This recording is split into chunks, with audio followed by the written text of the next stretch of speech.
kita luangkan waktu kita untuk kita ada, untuk kita datang di dalam hadirat Tuhan. Haleluya. Sebelum kita mulai ibadah kita, mungkin yang belum kasih salam, lihat kanan kiri walaupun semua pakai masker ya. Tapi katakan, peace be with you. Damai sejahteraku ada sama kamu. Peace be with you. Puji nama Tuhan.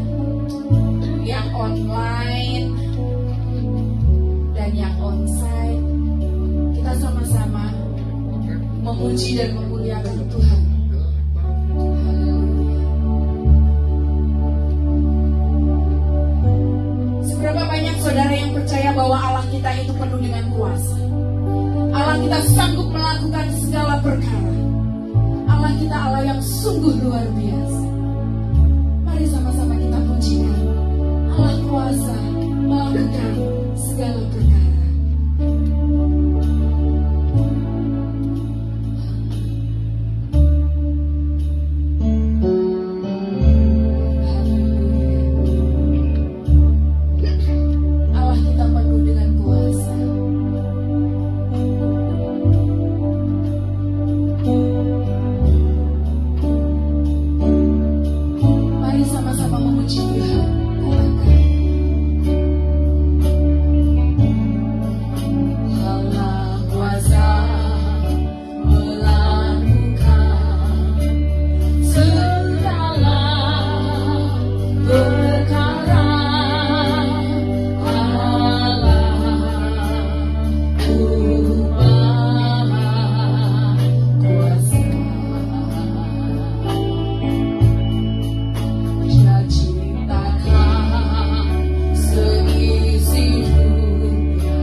pujian buat Tuhan.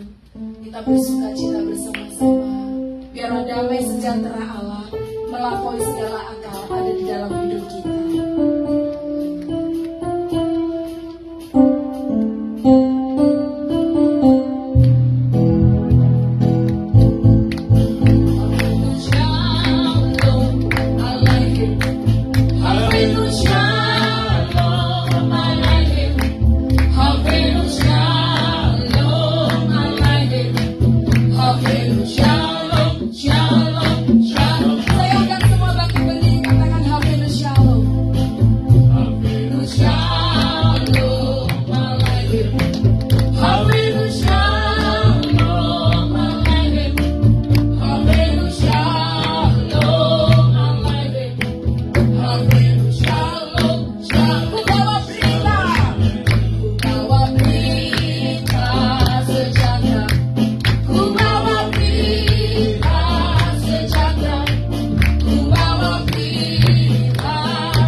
Kasihan, saya akan kasih relax dulu 5 menit, Pastor.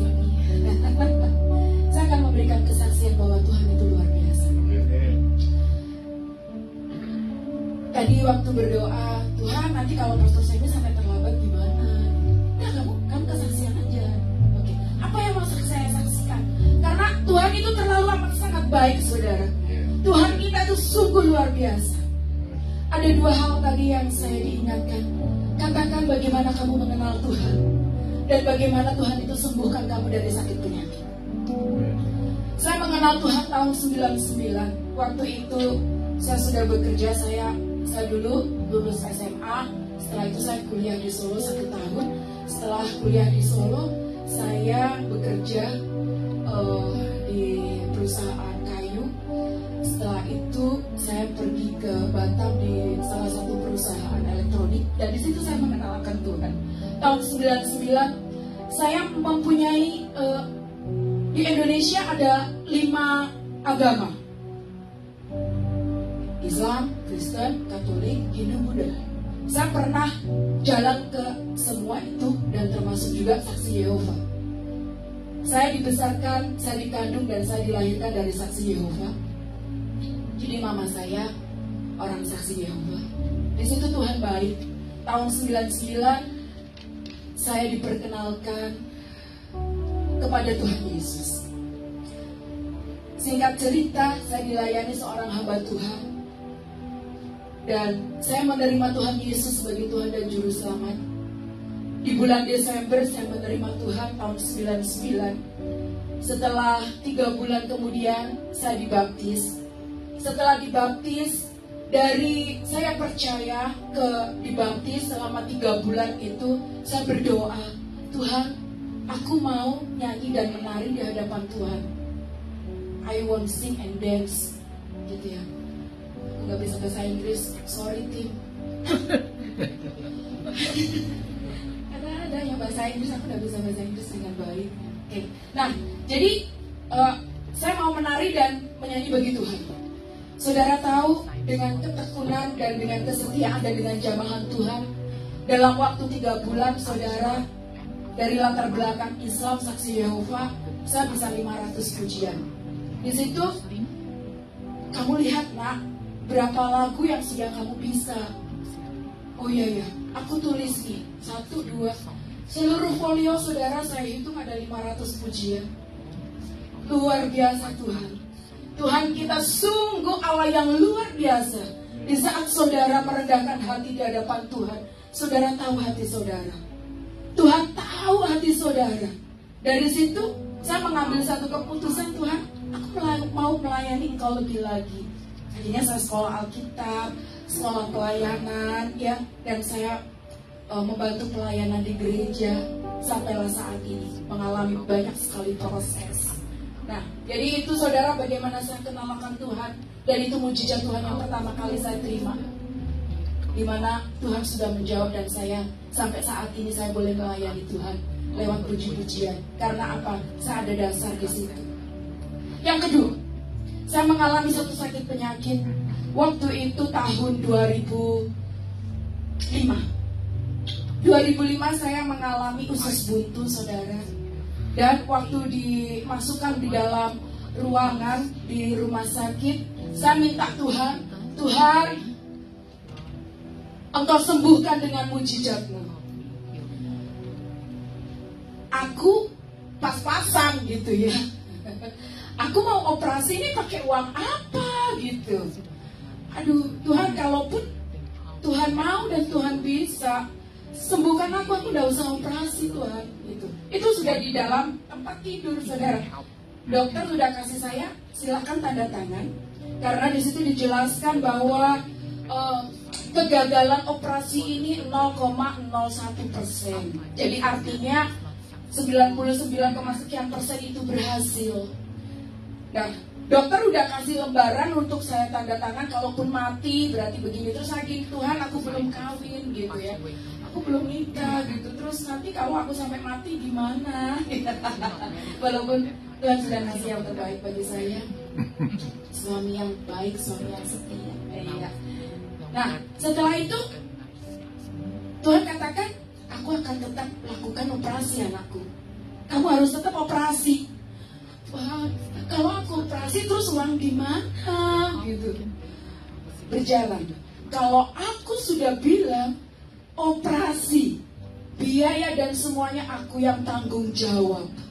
Karena sudah dari awal Tuhan sudah katakan, aku izinkan engkau operasi anakku. Akhirnya saya dioperasi. Setelah dioperasi, saya otomatis secara manusia saya mikir gitu, Tuhan gimana gitu, aku nanti keluar dari rumah sakit bagaimana nanti gitu. Tuhan itu luar biasa, saudara.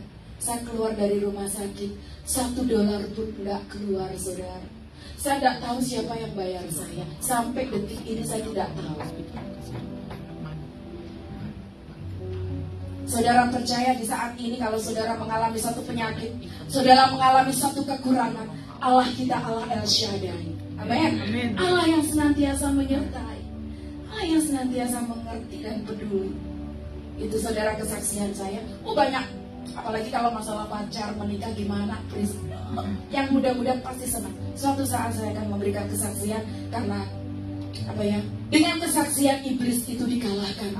Dengan kesaksian nama Tuhan dipermuliakan. Amin. Kita akan menyambut firman Tuhan. Siapkan hati saudara. Kita nyanyikan satu pujian. Firman Tuhan adalah berita bagi hidup kita.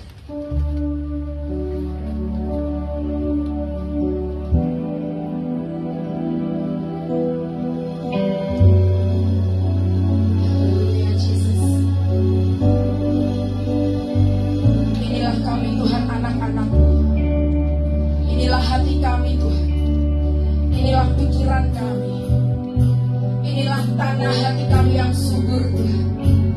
Hati kami haus akan firman-Mu. Kami persiapkan telinga kami untuk mendengarkan firman-Mu.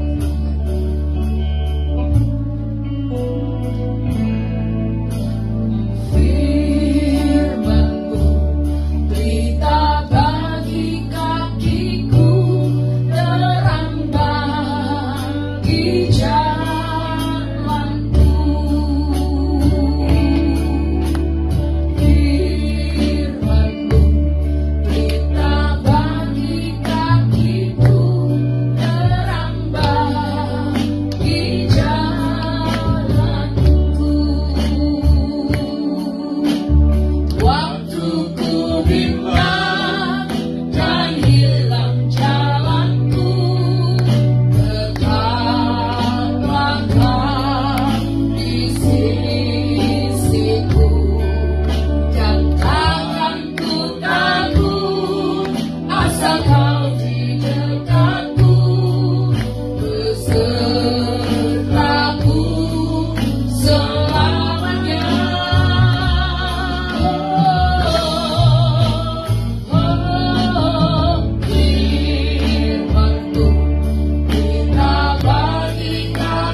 Kesempatan yang Tuhan berikan.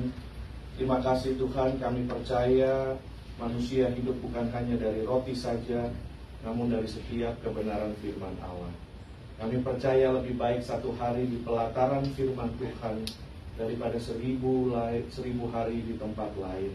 Tuhan, kami tidak dapat hidup tanpa Tuhan. Kami tidak dapat melakukan apa-apa tanpa Engkau ya Tuhan. Berbicaralah bagi kami ya Tuhan Yesus. Kami percaya hadirat-Mu ada di tengah kami. 2-3 orang berkumpul, Engkau hadir di tengah-tengah kami. Karena itu kami percaya firman Tuhan akan menjadi kekuatan bagi kami. Kami yang datang dengan sakit penyakit akan disembuhkan di dalam nama Yesus. Kami yang berbeban berat, kami akan ditolong Tuhan. Kami akan dipulihkan oleh Tuhan. Dan lebih daripada itu, kami akan diubah Tuhan menjadi seperti Kristus tiap-tiap hari. Terima kasih Tuhan Yesus. Berbicaralah bagi kami, karena kami siap untuk mendengarkannya. Biarlah kuasa firman-Mu dinyatakan pada siang hari ini. Sembunyikan hamba-Mu yang terbatas, biar hanya kuasa-Mu yang nampak pada siang hari ini. Di dalam nama Tuhan Yesus Kristus, kami berdoa dan kami sudah mengucap syukur. Sama-sama kita katakan, amin. Amin. Haleluya. Saya mengundang Bapak Ibu bisa bangkit berdiri cepat saja. Bisa katakan kiri kanannya, salam. Mungkin minimal 5 orang. Katakan Tuhan Yesus luar biasa. Haleluya.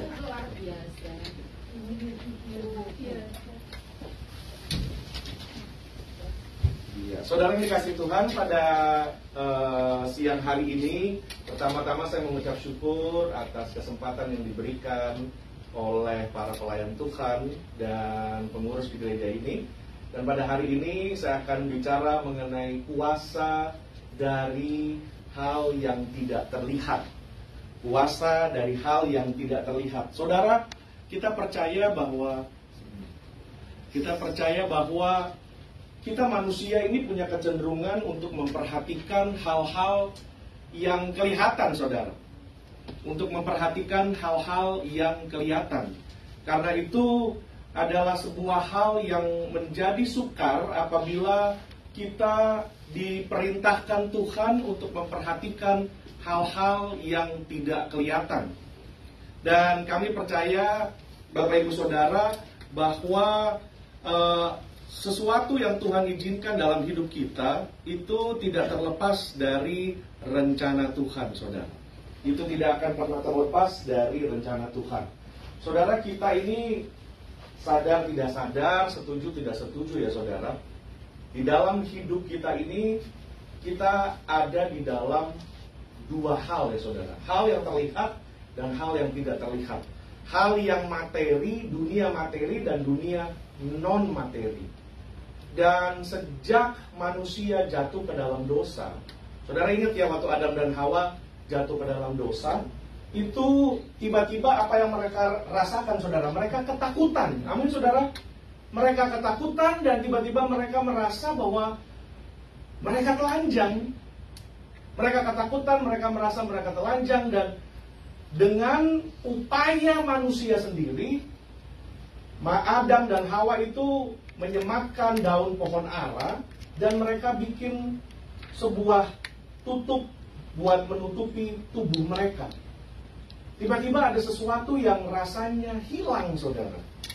Dan sejak saat itu, maka manusia cenderung untuk lebih peka, lebih mengerti, lebih bisa terhubung dengan segala sesuatu yang kelihatan. Amin, saudara. Dengan segala sesuatu yang kelihatan. Kalau kita bicara yang tidak kelihatan, seperti misalnya angin. Angin itu kan nggak kelihatan, saudara. Tapi kita bisa rasakan. Amin, saudara. Kita bisa lihat. Nah, pada siang hari ini saya mau mengajak saudara di dalam kemurahan Tuhan untuk sama-sama kita belajar bahwa marilah kita memperhatikan hal-hal yang tidak kelihatan. Karena ada kuasa dari hal yang tidak terlihat. Nah, mari kita buka firman Tuhan hari ini saudara. Yang pertama di dalam 2 Korintus 4 ayat 16 dan seterusnya. Nah, di dalam 2 Korintus 4 ayat 16 berkata, sebab itu kami tidak tawar hati, tetapi meskipun manusia lahiriah kami semakin merosot, namun manusia batiniah kami dibaharui dari sehari ke sehari. Mungkin stop dulu di sini sebentar ya saudara. Pada kalimat-kalimat pertama kita perhatikan, sebab itu kami tidak tawar hati. Nah saudara, orang yang percaya kepada Tuhan, orang yang beriman, itu akan selalu bisa mengatasi dan menghadapi masalah dalam hidup mereka. Amin saudara. Karena segala sesuatu dalam hidup kita itu Tuhan izinkan harus kita hadapi, Dan orang beriman adalah orang yang dapat mengatasi tawar hati. Amin, saudara. Orang yang dapat mengatasi tawar hati itu dikatakan orang yang beriman. Orang yang sungguh-sungguh di dalam Tuhan adalah orang yang dapat mengatasi tawar hati. Karena itu Paulus mengingatkan kepada jemaat di Korintus, sebab itu kami tidak tawar hati. Nah, pertanyaannya, kenapa orang-orang tersebut dapat memberikan satu statement pengakuan mereka bahwa kami tidak tawar hati. Lalu kalimat selanjutnya berbunyi, walaupun manusia lahiriah kami semakin merosot. Siapa yang percaya kita manusia lahiriah kita semakin merosot? Amin. Semakin merosot, saudara. Dulu gagah, dulu begadang 2 hari nggak kerasa. Sekarang sehari tidur kurang aja, waduh, nggak karuan ya saudara. Pusing, darah naik, semua jadi bludruk, segala macam jadi nggak karuan. Manusia lahiriah kita semakin merosot, saudara. Karena apa semakin merosot? Karena konsekuensi dari dosa. Konsekuensi dari dosa ya kita tanggung saat ini semua semakin merosot. Di dunia ini nggak ada yang hal-hal, nanti kita lihat ya, hal-hal yang kelihatan itu nggak akan ada yang abadi, saudara. Kita pindah rumah baru, wah excited ya. Baru menikah excited, punya mobil baru excited, tapi itu cuma sebentar, saudara. Amin. Cuma sebentar, nggak lama. Apalagi tubuh kita ini, dari dulu rambut panjang tebal, sekarang sudah mengkilat sama sekali ya kita, ya om ya. Kita nggak bisa pungkiri, saudara, itulah keadaan kita. Namun dikatakan bahwa kami tidak tawar hati, meskipun manusia lahiriah kami semakin merosot, namun manusia batiniah kami diperbaharui. Kita lihat bahwa orang-orang ini kok bisa ya mengaku dan menyatakan bahwa kami ini nggak tawar hati, walaupun manusia fisik kami ini semakin menurun, kami semakin lemah, kami semakin mudah capek, kami semakin gampang untuk rasa ngantuk dan segala macam. Kami punya berbagai macam kelemahan di tubuh kami, sudah ada beberapa penyakit dan lain-lain, segala macam. Namun kami percaya bahwa manusia roh kami, manusia batiniah kami itu senantiasa dibaharui. Amin, saudara? Dibaharui. Nah, kita mau melihat kenapa ya mereka bilang kok nggak bisa tawar hati, saudara? Kenapa mereka bilang nggak bisa tawar hati? Dan ayat 17 berkata, sebab penderitaan ringan yang sekarang ini mengerjakan bagi kami kemuliaan kekal. Mungkin stop dulu.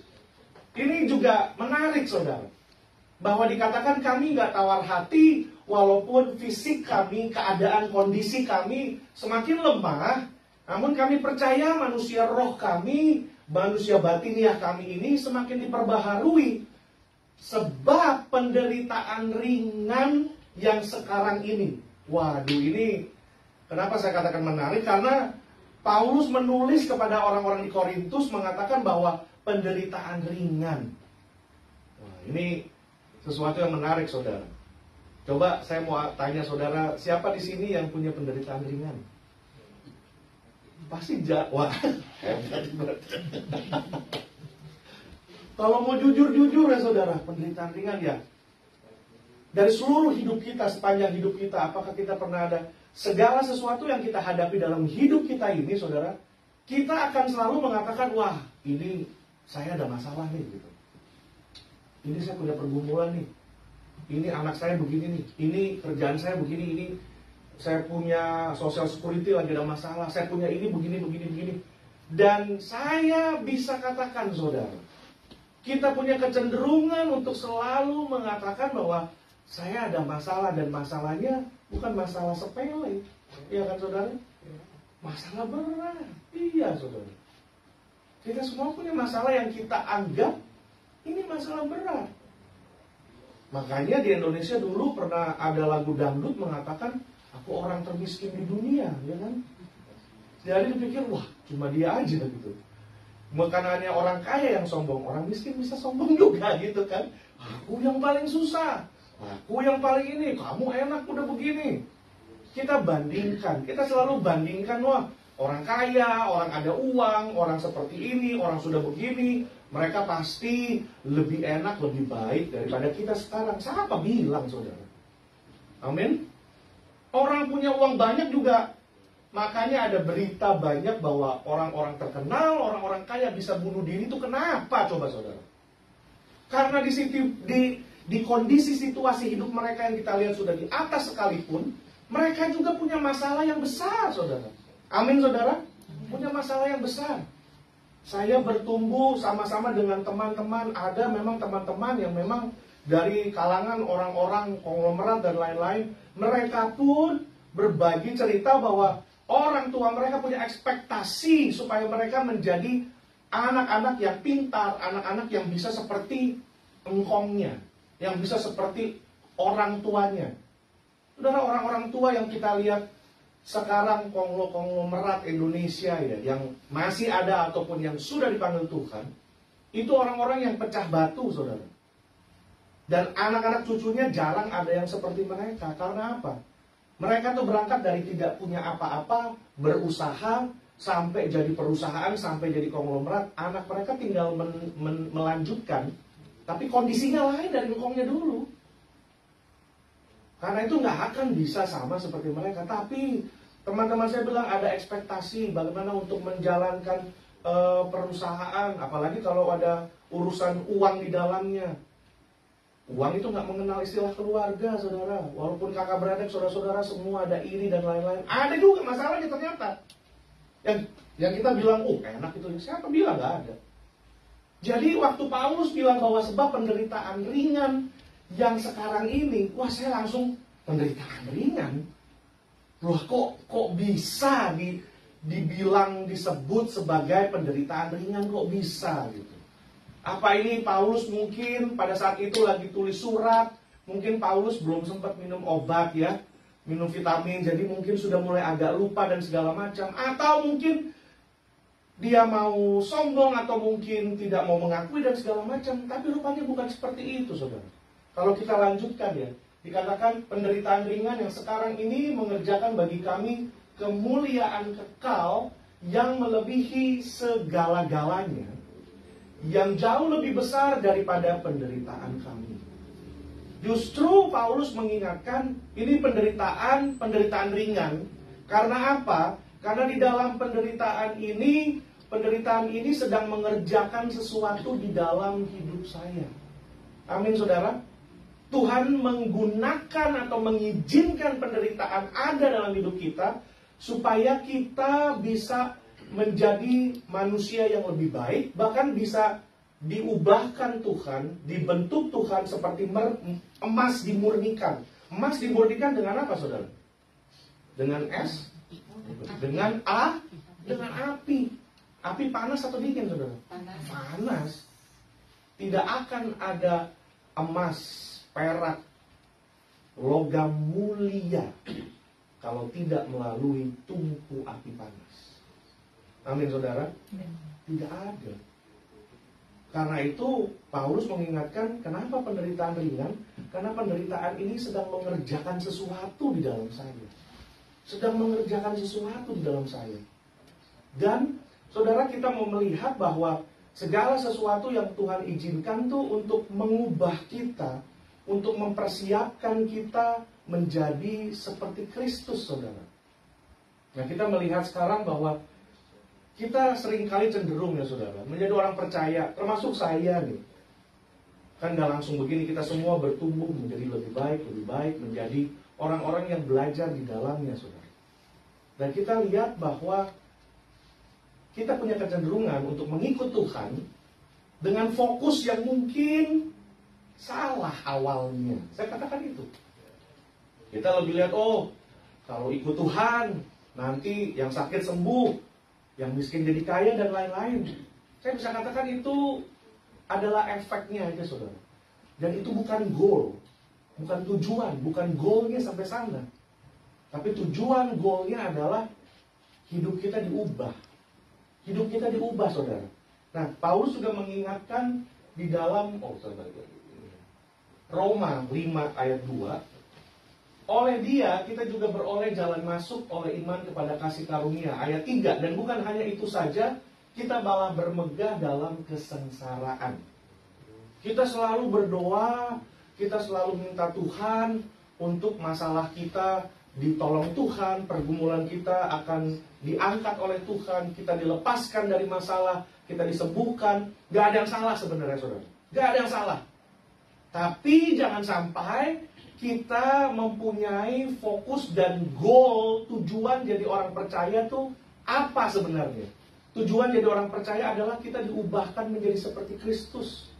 Dan bukan kita berusaha untuk menghindar atau berusaha kita lari dari masalah. Memang dalam hidup kita ini, saudara, segala macam penemuan manusia teknologi adalah untuk menolong manusia menyelesaikan masalah, betul. Tapi justru karena ada masalah itulah kita akan tertolong. Karena ada pergumulan itulah kita akan tertolong. Kalau kita lihat ya saudara, kenapa bangsa Israel itu bangsa yang maju? Padahal dikelilingi oleh musuh-musuh banyak ya saudara. Iya kan? Musuhnya banyak. Karena musuhnya banyak, Israel ini berusaha untuk menjadi bangsa yang lebih baik daripada bangsa sekelilingnya. Benar gak saudara? Karena punya musuh banyak, ya kan? Punya musuh banyak. Korea, Taiwan, mereka juga ada negara-negara yang jadi musuhnya mereka. Tapi mereka berusaha bergumul untuk menjadi yang lebih baik. Karena apa? Karena mereka tahu ada negara-negara yang memang jadi musuhnya mereka. Saya kasih tanda kutip yang musuhnya mereka. Tapi Indonesia kita lihat jarang ada musuh sebenarnya. Yang ironis adalah Tuhan dimusuhin. Iya kan? Makanya mau maju kayaknya susah benar gitu.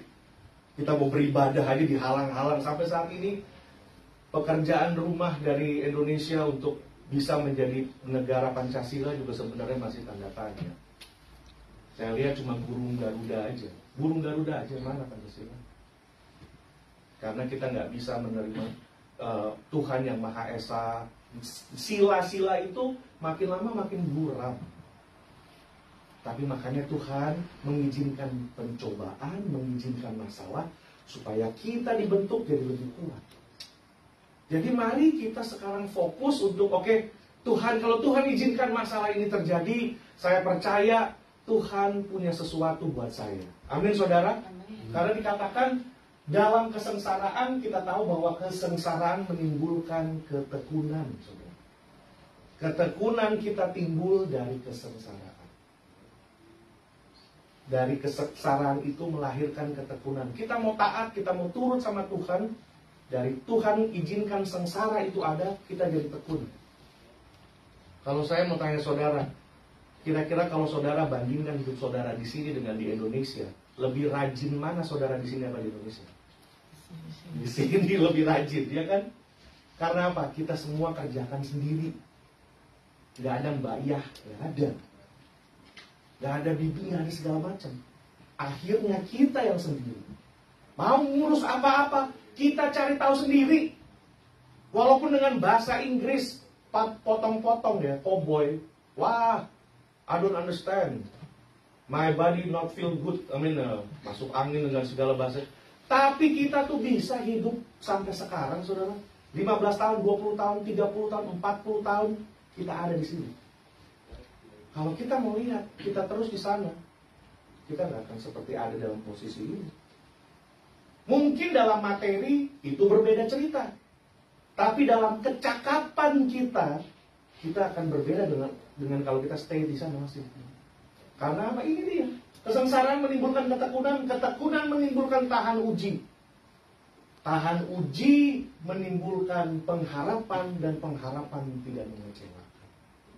Ini yang tadi Rasul Paulus ingatkan, bahwa kenapa semua ini dikatakan bahwa penderitaan ringan. Dia membandingkan bahwa kita susah-susah seperti ini, tapi nanti rewardnya, kemuliaan yang kita terima daripada Tuhan tidak sebanding. Karena justru di dalam ini kita sedang diubah Tuhan. Amin saudara. Kita sedang diubah Tuhan semua ini. Dan kenapa mereka bisa berkata itu juga saudara? Tidak penderitaan ringan, tidak tawar hati. Sebab ini ternyata kata kuncinya.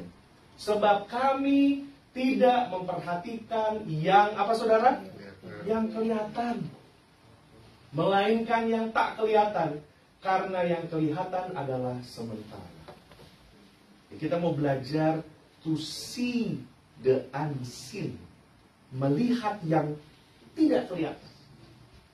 Karena yang tidak kelihatan itu kekal, saudara.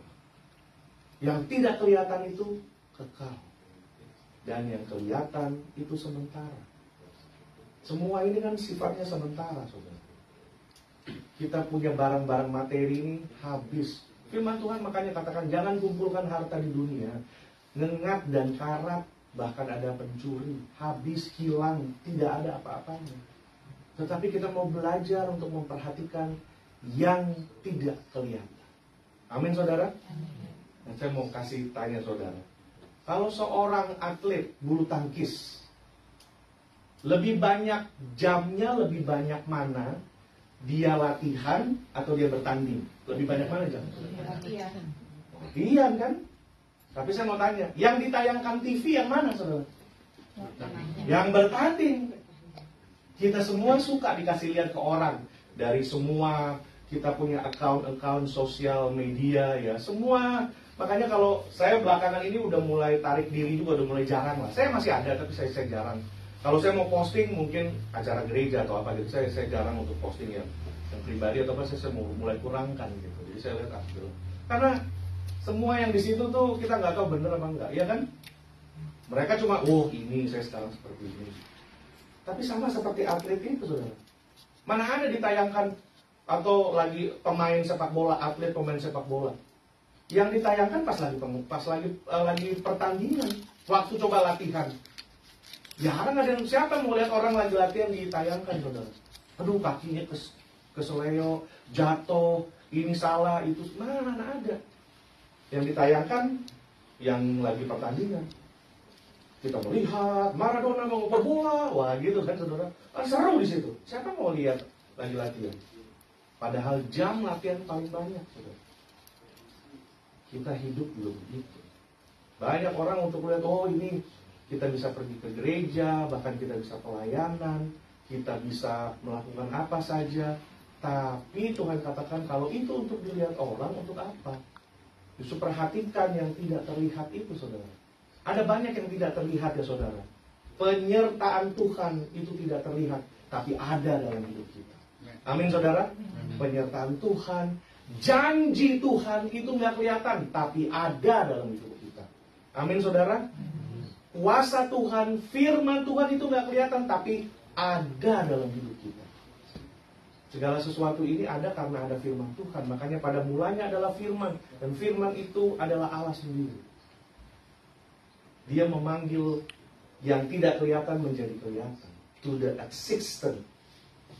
Jadi kita mau belajar saat ini, saudara, saya mau kasih satu contoh sederhana aja. Bagaimana kita belajar untuk memperhatikan yang tidak kelihatan. Memang ada janji Tuhan, memang ada penyertaan Tuhan, ada kuasa Tuhan. Tapi kita mau melihat bagaimana kita belajar memperhatikan yang tidak kelihatan, yaitu firman Allah. Amin saudara, firman Allah. Nah, kita lihat di sini. Sebelum itu saya mau kasih sedikit ilustrasi ya saudara.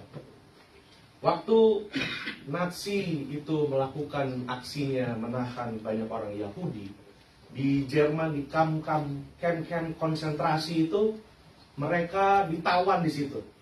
Nah, satu saat ada seseorang yang menemukan sebuah tulisan di kamp konsentrasi itu, saudara. Tulisan itu bilangnya begini. I believe in the sun even when it is not shining. I believe in love even when I cannot feel it. I believe in God even when He is silent. Jadi saya mau kasih langsung bahasa Indonesia. Kalau saudara Google, suratnya itu ditulis di itunya cukup panjang ya. Ini, tapi bahasa Indonesia gini. Aku percaya akan matahari, meski ia tidak sedang bersinar. Beberapa minggu lalu itu sempat di LA walaupun panas 90, tapi sempat ada gerimis hujan ya. Terus kayak mendung, tapi panasnya gak karuan. Bukan berarti matahari nggak ada, matahari ada kok. Aku percaya akan kasih meski di saat ia tidak sedang diperagakan. Aku percaya akan Tuhan meski dikala ia sedang tidak berbicara. Ini tulisan daripada orang-orang Yahudi yang disiksa dan ditahan di kamp-kamp konsentrasi itu. Mereka tulis di tembok. Bagaimana mereka mempercayai hal-hal yang tidak kelihatan. Itu juga saudara. Kita sebenarnya bisa hidup ini karena kita mempunyai iman. Iman itu percaya akan hal-hal yang belum kelihatan. Amin saudara? Yang belum kelihatan. Tapi mari kita belajar saudara.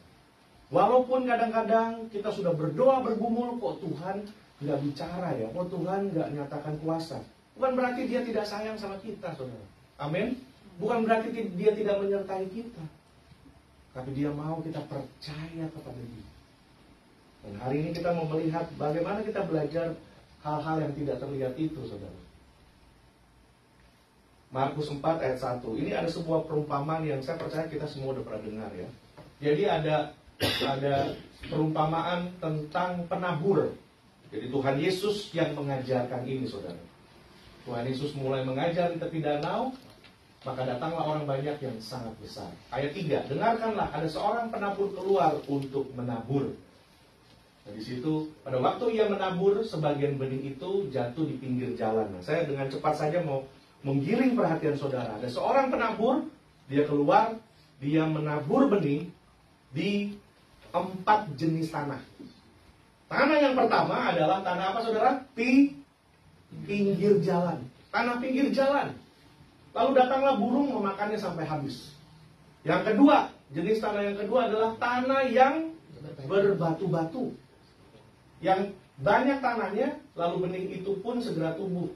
Karena tanahnya tipis, tetapi sudah matahari terbit, layulah ia dan menjadi kering. Karena tidak berakar. Sebagian lagi jatuh jenis tanah yang ketiga. Di tengah apa saudara? Semak duri. Lalu makin besar semak itu menghimpit sampai mati sehingga ia tidak berbuah. Nah ini sekarang yang keempat. Jenis tanah yang keempat jatuh di tanah yang baik. Ia tumbuh dengan subur, berbuah. Hasilnya ada 30 kali lipat, ada 60 kali lipat, ada yang 100 kali lipat. Lalu dikatakan siapa mempunyai telinga untuk mendengar, hendaklah ia mendengar. Lalu dikatakan di situ, kepadamu diberikan rahasia kerajaan Allah, tetapi kepada orang-orang di luar segala sesuatu disampaikan dalam perumpamaan. Nah, perumpamaan tentang penabur ini saudara sangat penting, karena perumpamaan ini adalah mother, ibu dari semua perumpamaan yang akan diceritakan Tuhan Yesus. Perumpamaan ini adalah pokok dari semua perumpamaan. Jadi ayat yang ke-13, kenapa saya berkata seperti itu? Lalu ia berkata kepada mereka, Tuhan Yesus berkata, tidakkah kamu mengerti perumpamaan ini? Kalau demikian bagaimana kamu dapat memahami semua perumpamaan yang lain? Itu maksudnya. Karena perumpamaan ini adalah dasar pokok dari semua perumpamaan. Perumpamaan tentang penabur yang menabur benih. Lalu kenapa ayat yang ke-11? Kepadamu telah diberikan rahasia kerajaan Allah, tetapi kepada orang-orang luar segala sesuatu disampaikan dalam perumpamaan. Saudara, keselamatan dari Tuhan Yesus itu gratis. Amin. Free. Tapi bukan murahan. Makanya ada ayat, siapa mengetuk pintu dibuka.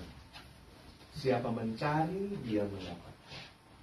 Siapa memiliki dia akan menerima. Karena buat kita yang percaya Tuhan buka semua rahasia. Tapi bagi orang-orang yang menolak Tuhan, mereka tidak akan dapat menerima rahasia kerajaan Allah. Karena ini prinsip daripada Tuhan. Dia kasih dalam bentuk perumpamaan. Nah, kita mau melihat 4 jenis tanah itu lagi ya saudara. Yang pertama, orang-orang yang menabur pinggir jalan. Tempat firman itu ditabur, mereka mendengar firman, lalu datanglah iblis dan mengambil firman yang baru ditabur di dalam mereka. Nah ini saya mau stop di sini, penting sekali. Dikatakan di situ, orang-orang yang di pinggir jalan tempat firman itu ditabur, ialah mereka yang mendengar firman, lalu datanglah iblis, dan apa saudara dikatakan? Mengambil firman yang baru ditaburkan di dalam mereka. Saudara ingat ya, ada firman Tuhan berkata, manusia bukan hanya hidup dari roti saja, tetapi dari firman Allah. Saudara tahu siapa yang bicara seperti itu? Tuhan Yesus. Saudara tahu kapan Tuhan Yesus bilang itu? Waktu sama istri Nah, betul. Bisa diambil sepedanya di sebelah kanan itu. Oh iya, kayak Jokowi. Jadi saudara, Tuhan Yesus sendiri ternyata yang bilang seperti itu. Bukan Rasul Paulus, bukan Nabi, bukan Rasul-Rasul, bukan. Tuhan Yesus waktu sedang dicobai, iblis datang. Tuhan Yesus lagi setelah dibaptis, Roh Kudus memimpin ke padang gurun. Dan setelah 40 hari begitu kelaparan, iblis datang mencobai Tuhan Yesus. Yang pertama ditawarkan oleh iblis adalah, kamu kan ini anak Allah. Kamu ini kan punya kuasa. Kamu bisa melakukan apa saja. Ya rubahlah itu batu jadi roti. Iblis bilang seperti itu.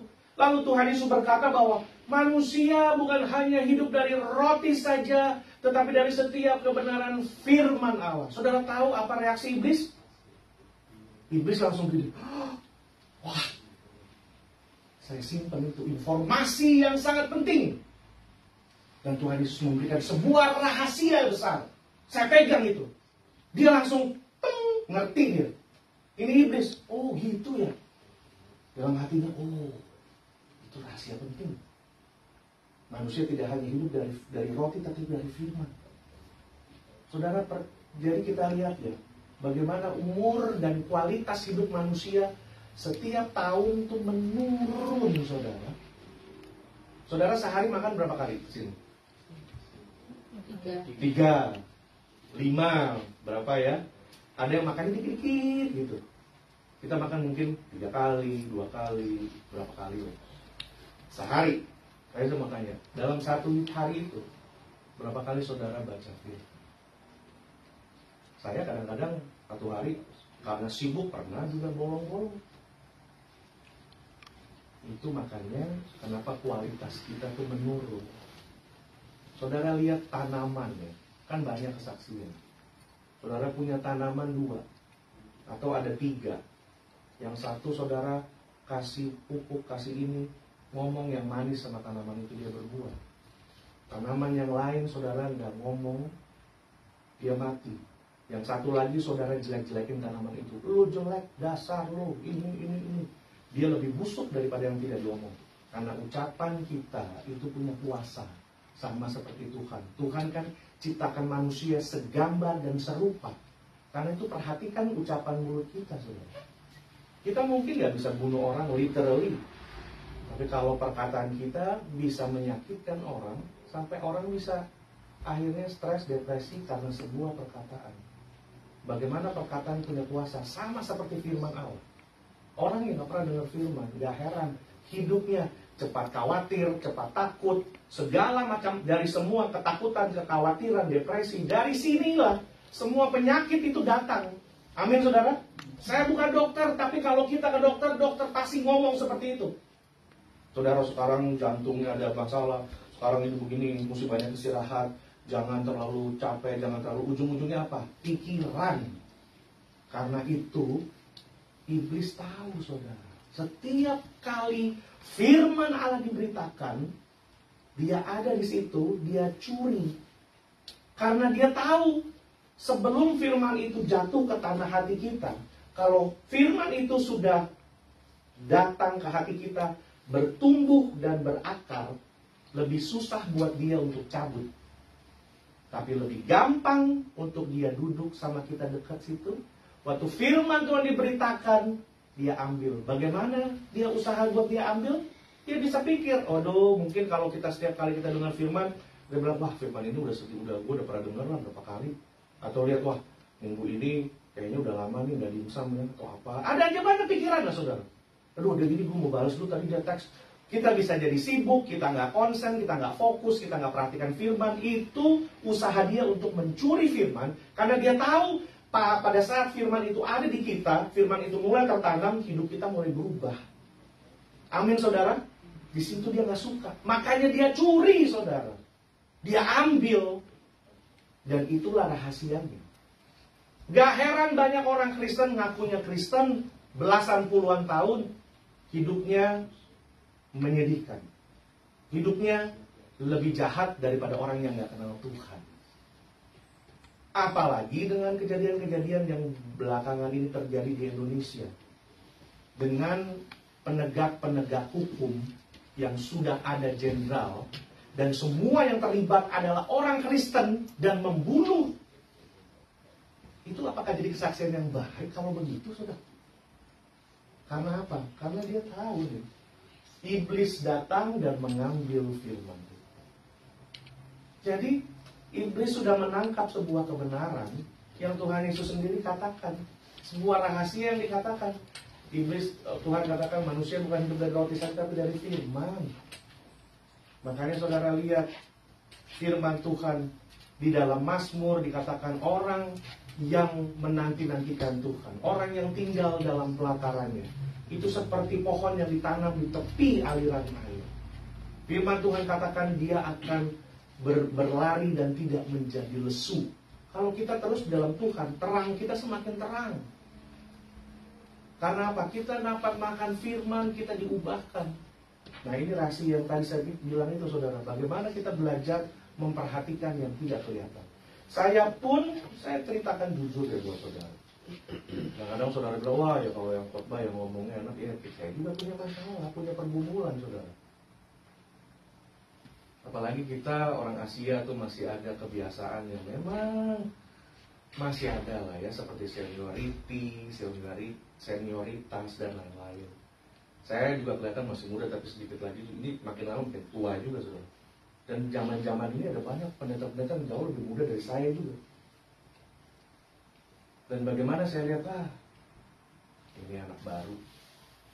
Pernah punya pikiran begitu, ini baru begini.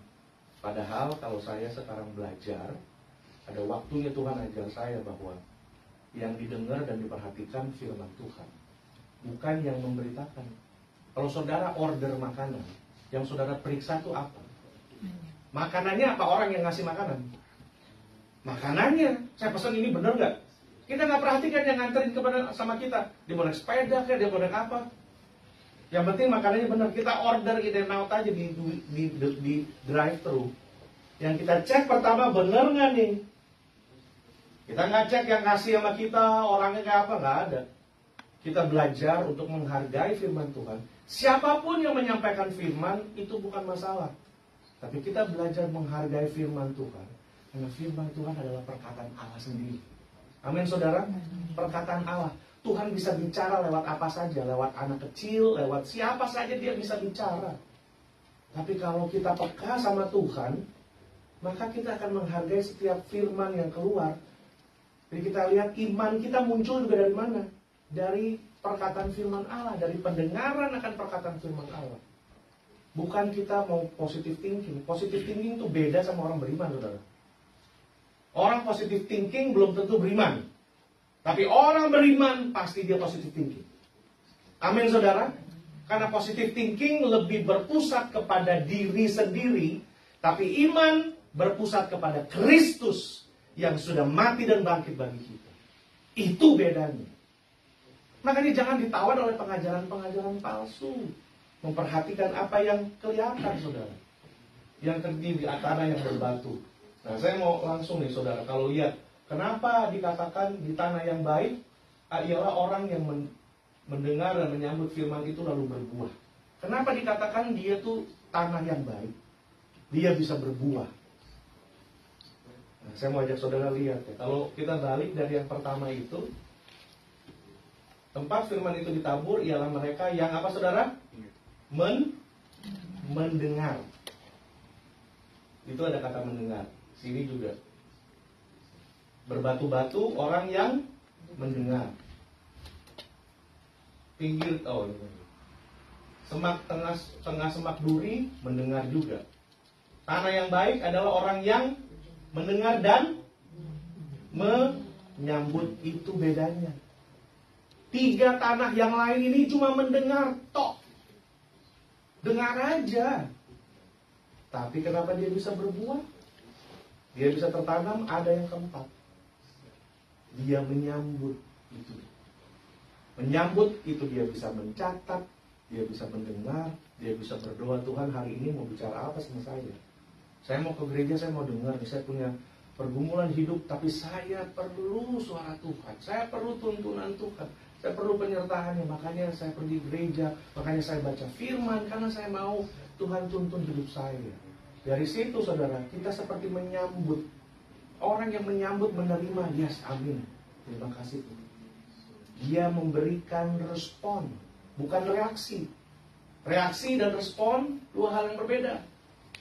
Reaksi, semua orang bisa bereaksi. Contoh-contoh reaksi, tersinggung, marah, itu reaksi. Otomatis terjadi tanpa melalui kepala, tanpa melalui proses. Dia bereaksi, oh lu gini, oh bereaksi aja. Tapi respon itu adalah hasil sebuah proses dan pemikiran. Wah, orang itu tadi begini. Kita mau marah apa enggak? Mau tersinggung apa enggak? Mau ini apa enggak? Keputusan kita.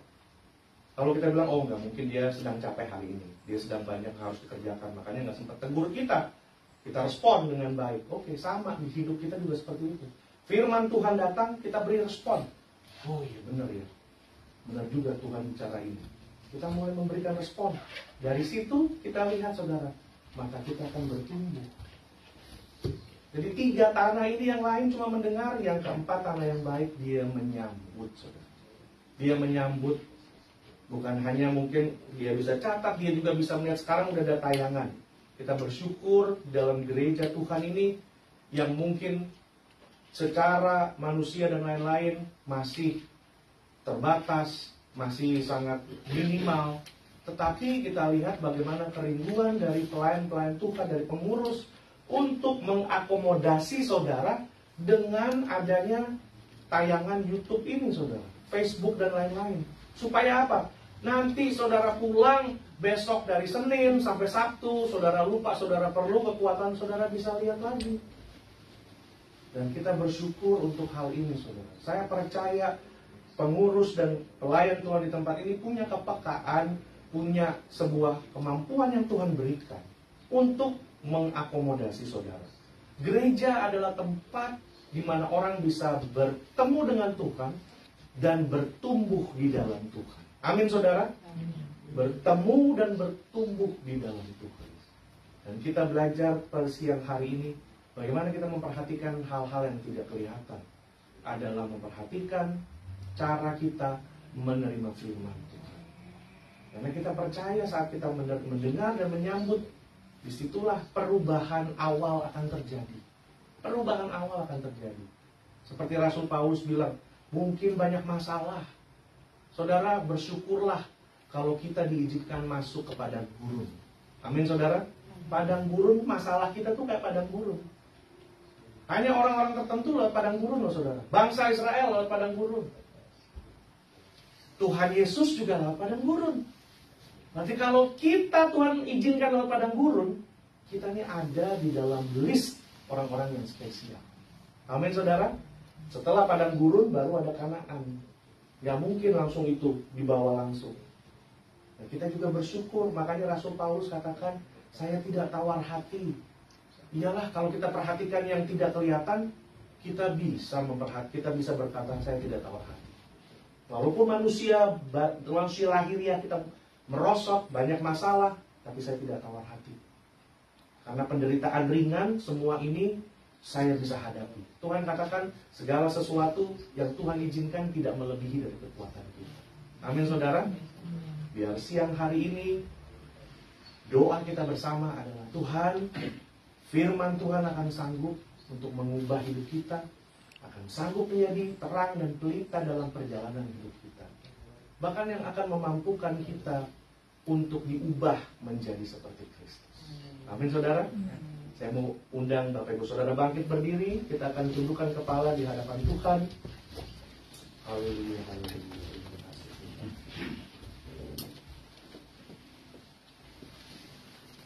Haleluya, haleluya. Terima kasih Bapak, terima kasih Tuhan.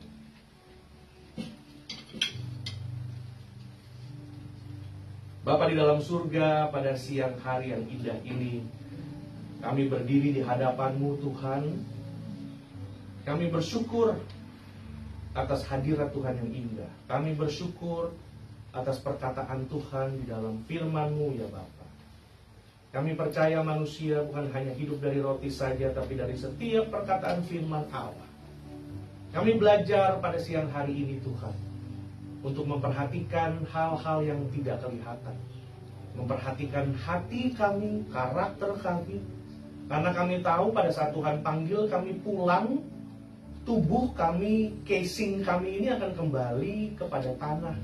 Tapi roh kami akan kembali kepada pemilik daripada hidup kami, yaitu Yesus Kristus. Karena itu yang harus kami perhatikan adalah manusia batiniah kami. Kami belajar, kami harus menghargai, dan kami harus memberikan respon dalam menyambut kebenaran firman Allah. Karena disitulah letak kehidupan kami, Tuhan. Kami sanggup untuk berkata seperti Paulus, bahwa kami tidak tawar hati. Karena penderitaan ringan, masalah yang kami hadapi justru untuk mempersiapkan kami, justru untuk mengubah kami menjadi seperti Kristus. Tuhan, ampuni segala dosa dan kelemahan pelanggaran kami. Kalau selama ini kami mungkin take it for granted, kami menyepelekan, atau mungkin kami tidak mengerti. Tapi siang hari ini kami percaya Roh-Mu yang kudus memberikan pembaharuan dan mengubah hati kami untuk mau tunduk diam pada saat firman Tuhan diberitakan, menyambut firman Allah. Terima kasih Tuhan Yesus.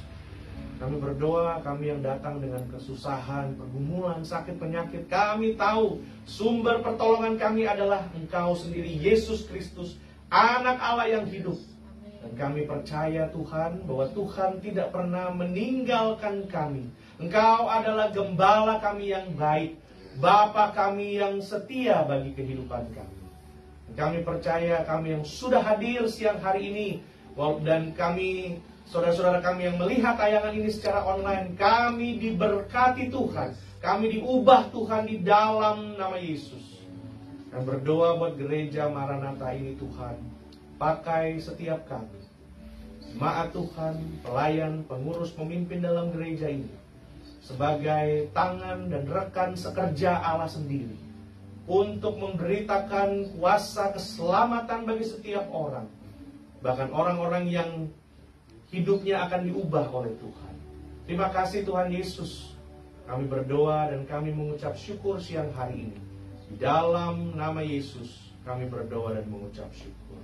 Sama-sama kita katakan amin. Haleluya. Silakan duduk Bapak Ibu Saudara.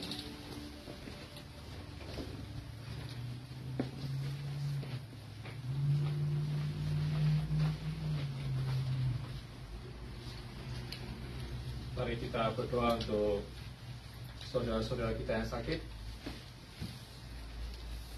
Bapa yang surga, terima kasih kami ucapkan di hadirat-Mu untuk kebaktian hari ini.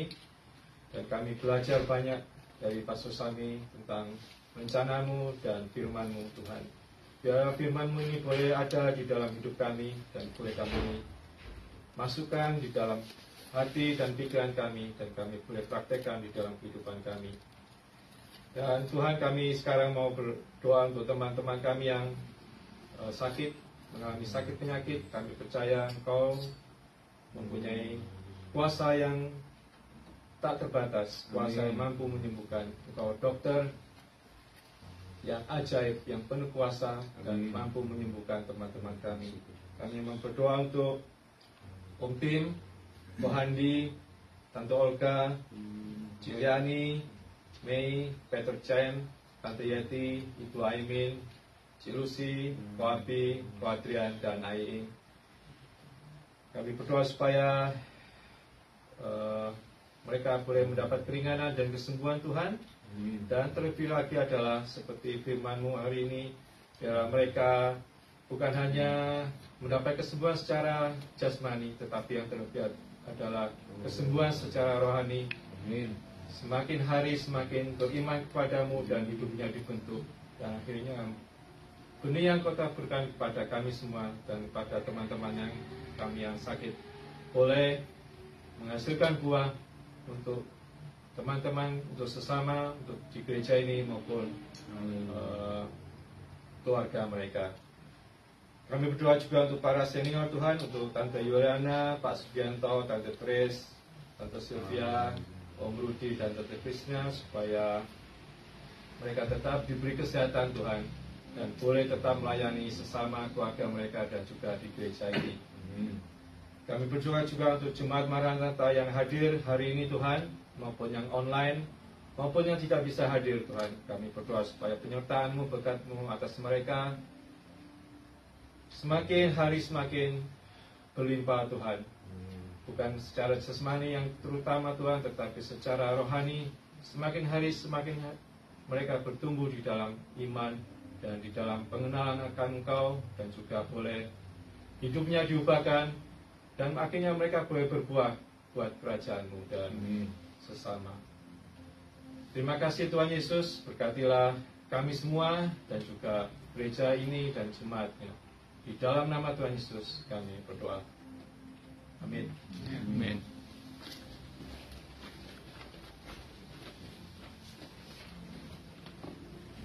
Puji nama Tuhan.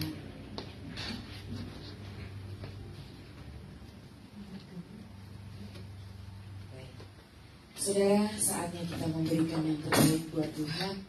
Saudara bisa persiapkan persembahan saudara. Kita nyanyi satu buat Tuhan. Jalan bersama dengan Tuhan.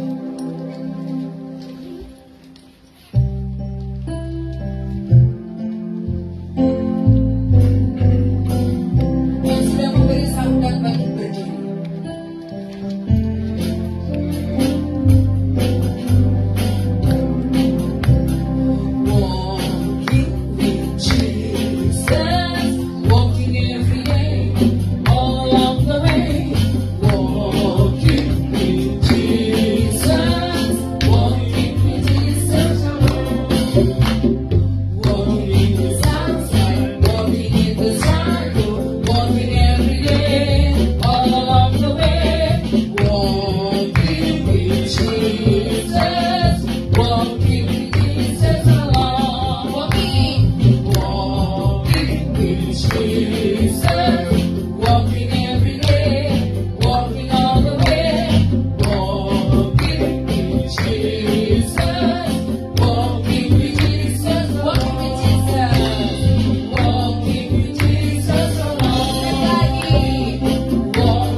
Sucikan dan kuduskan ya Tuhan, dan persembahan ini dapat dipakai untuk kemuliaan nama-Mu.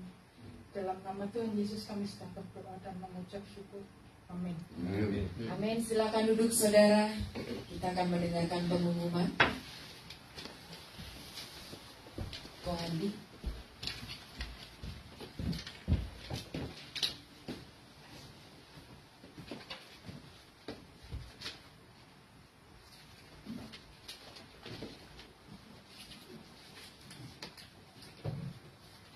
Mungkin ada yang baru, ini yang baru datang pertama kali. Minggu depan firman Tuhan akan disampaikan oleh Pastor Emil. Kami mengundang untuk semuanya boleh hadir untuk minggu depan tempat ini ya. Dan nanti biasa tiap hari Jumat kita undang juga untuk mengikuti persekutuan doa setiap jam 8 malam, hari Jumat jam 8 malam. Untuk minggu depan, untuk konsumsi kita akan potluck ya. Silakan ikut berpartisipasi, bisa hubungi Foni atau Lili. Ya, selamat hari Minggu. Tuhan Yesus memberkati. Ya. Baik saudara, kita nyanyi satu lagu Maranatha dan setelah itu kita tutup kebaktian kita. Saya minta nanti Bapak Semi Ujo menutup di dalam doa dan doa berkat.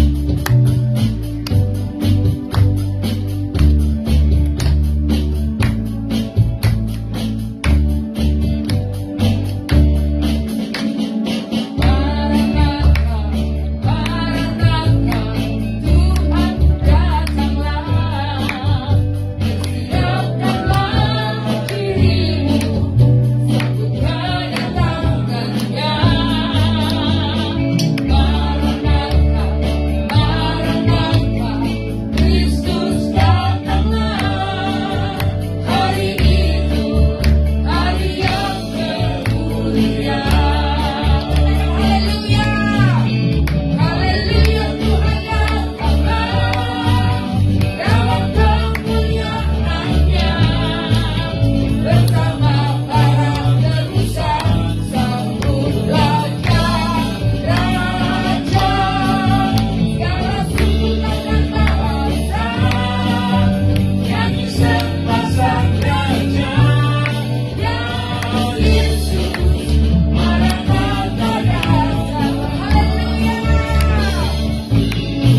hidup kami dan kami ada di dalam Engkau ya Tuhan. Karena itu kami mau mengangkat tangan kami menerima berkat daripada Tuhan. Pulanglah dari tempat ini kekasih-kekasih Kristus. Damai sejahtera sukacita akan menyertai kehidupanmu apabila engkau mendengar, menyimpan dan taat setia engkau melakukannya. Maka apapun yang tanganmu kerjakan dibuat Tuhan menjadi berhasil. Diberkatilah engkau di dalam keluarga rumah tanggamu. Diberkatilah engkau di dalam pekerjaan usahamu. Dan biarlah berkat Abraham, Ishak dan Yakub akan membuat engkau naik dan bukan turun, menjadi kepala dan bukan ekor. Dan biarlah pimpinan penyertaannya oleh Roh-Nya yang kudus akan memperlengkapi kita dari siang hari ini sampai Tuhan Yesus datang kedua kali Maranatha. Di dalam nama Tuhan Yesus Kristus. Haleluya. Sama-sama kita ucapkan amin. Selamat saudara.